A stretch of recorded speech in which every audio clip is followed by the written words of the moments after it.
Hi friends, welcome to my channel. ఈరోజు సేమియా వేస్తున్నాను. ముందుగా కడాయి పెట్టి 1 టీ స్పూన్ నెయ్యి వేసి 2 కప్స్ సేమియా వేయించుకోవాలి.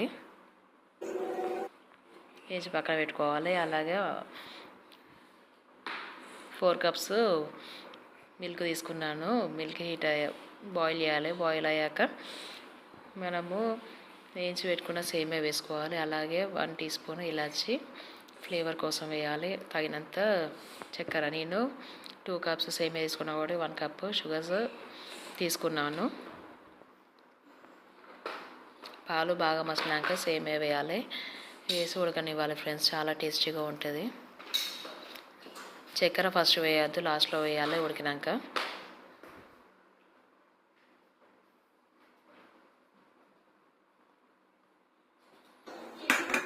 అంతే ఫ్రెండ్స్, ఎంతో రుచికరమైన సేమియా రెడీ అయింది. మీరు కూడా ట్రై